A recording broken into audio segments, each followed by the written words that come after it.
इस एक स्त्री के घर में आ जाने पर स्वयं माता लक्ष्मी उसके घर में वास करती हैं।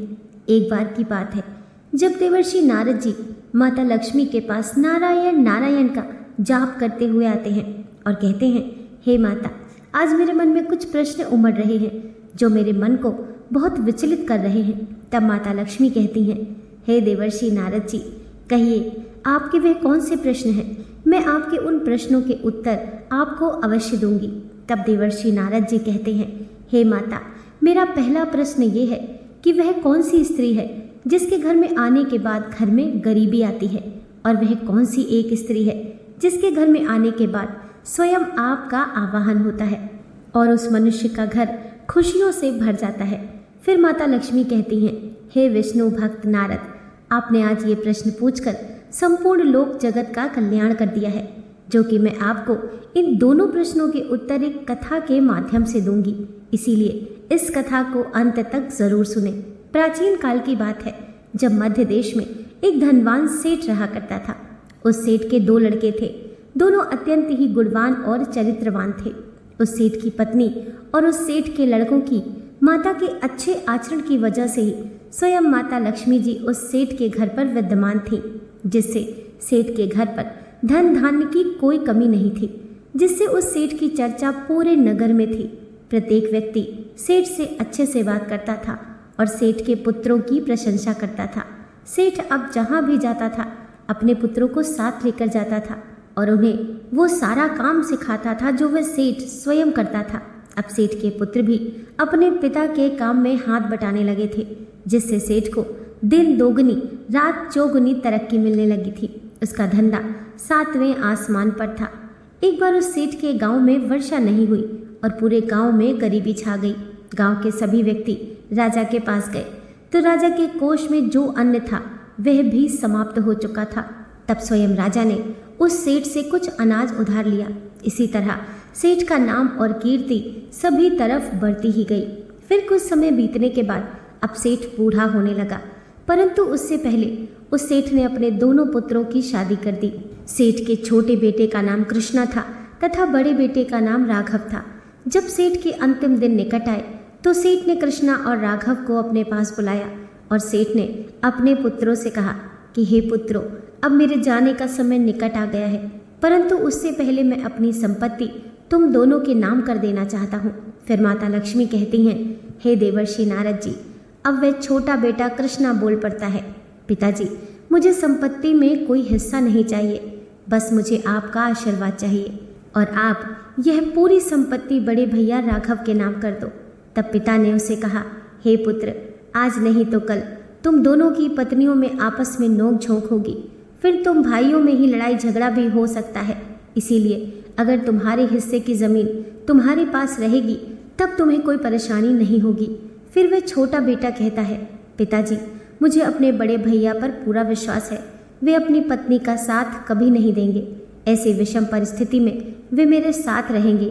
तब अपने छोटे पुत्र का उदार हृदय देखकर उस बूढ़े सेठ का दिल भर आया और वह अपने मन में सोचने लगा कि सच में मेरा छोटा पुत्र अत्यंत सरल स्वभाव का है और सबसे प्रेम से बात करता है। मैंने अभी तक जितने भी लोगों से अपने पुत्रों की प्रशंसा सुनी है, उनमें से सबसे ज़्यादा मेरे सबसे छोटे पुत्र की ही प्रशंसा की गई थी। अब सेठ ने अपनी पूरी संपत्ति अपने बड़े बेटे के नाम कर दी। फिर कुछ ही दिनों बाद सेठ का स्वर्गवास हो गया, जिससे उनके घर पर सभी के चेहरों पर मायूसी आ गई।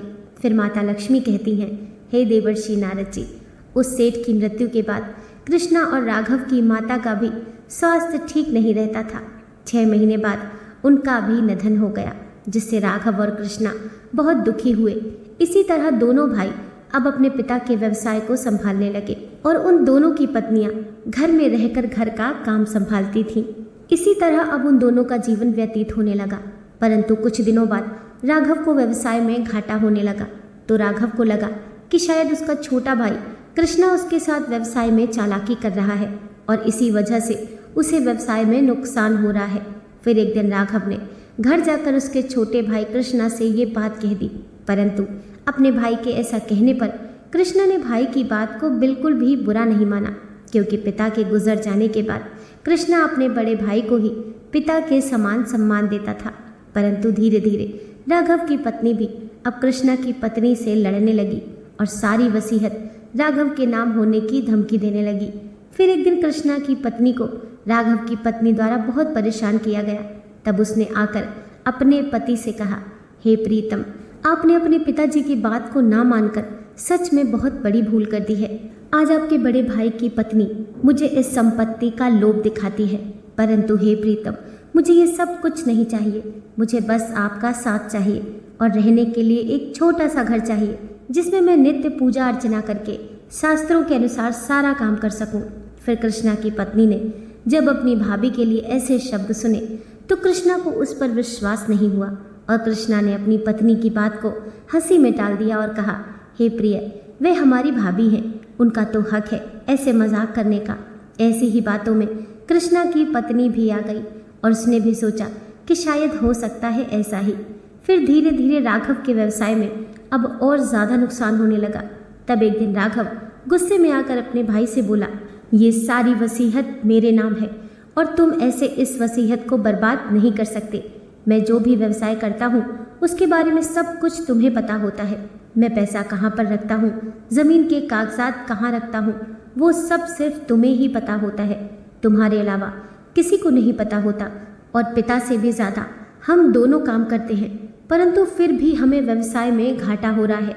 अवश्य ही तुम पैसों का हेर फेर करते हो, इसी वजह से व्यवसाय में घाटा हो रहा है। ये सारी संपत्ति पिताजी ने मेरे नाम की है, इसीलिए मैं तुम्हें अपनी संपत्ति से बेदखल करता हूँ। कृष्णा बेकसूर होकर अपने भाई की बात सुनता रहा। उसे अपने भाई पर जो भरोसा था वो सब कुछ 2 मिनट में चकनाचूर हो गया। फिर अब उसे लगा कि उसकी पत्नी सच कहती थी और अपने भाई के द्वारा संपत्ति से बेदखल किए जाने पर कृष्णा अपनी पत्नी के साथ तुरंत वहां से चला आया और एक कुटिया बनाकर रहने लगा। फिर माता लक्ष्मी कहती हैं, हे देवर्षि नारद जी, राघव के व्यवसाय में घाटा होने का कारण ना तो कृष्णा था, ना ही राघव था और ना ही कृष्णा की पत्नी थी। व्यवसाय में घाटा होने का कारण सिर्फ और सिर्फ राघव की पत्नी थी और उसके द्वारा किए गए कार्य थे। फिर राघव की पत्नी सुबह अपने पति को दिखाने के लिए राघव से पहले उठती थी और रसोई घर में जाकर ऐसा प्रतीत कराती थी कि सारा भोजन उसने ही बनाया है, परंतु ऐसा नहीं होता था।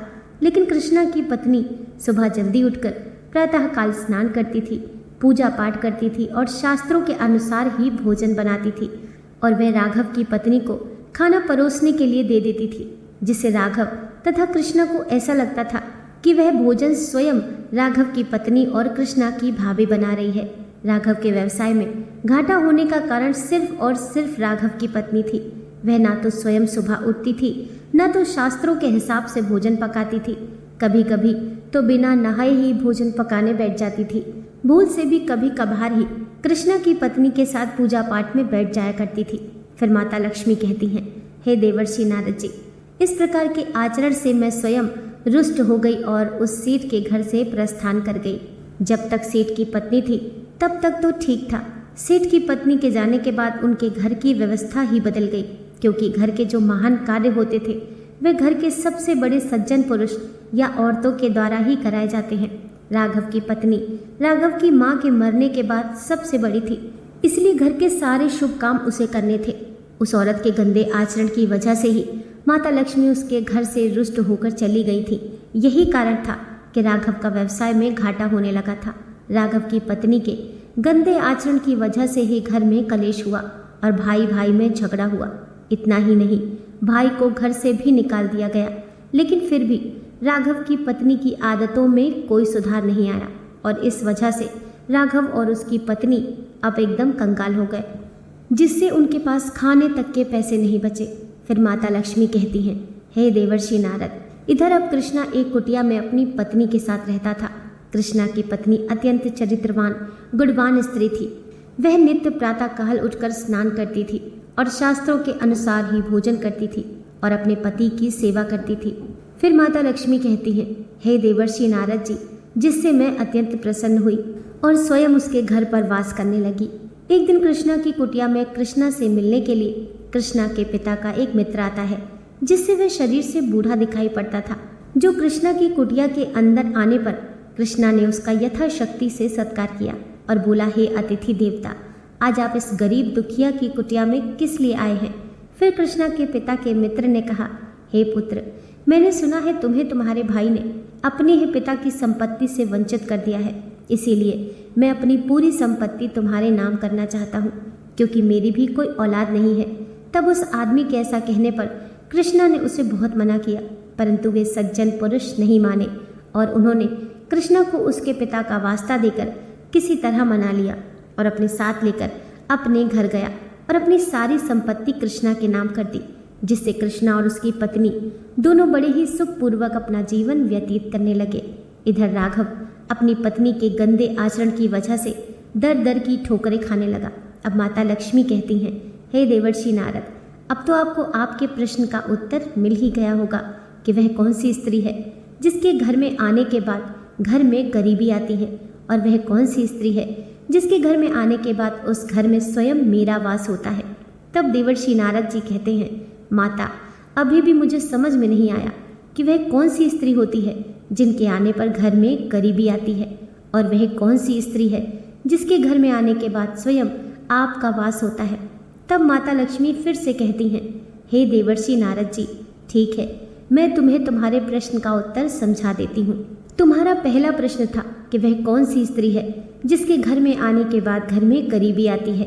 तो इस प्रश्न का उत्तर ये है कि ऐसी स्त्री जिसे शास्त्रों के बारे में अध्ययन नहीं होता और जो नित्य सुबह उठकर स्नान के साथ पूजा पाठ नहीं करती, बिना नहाए भोजन पकाती है और बिना नहाए ही खाना खा लेती है, तो ऐसी स्त्री के घर में आने के बाद उस घर में गरीबी आती है।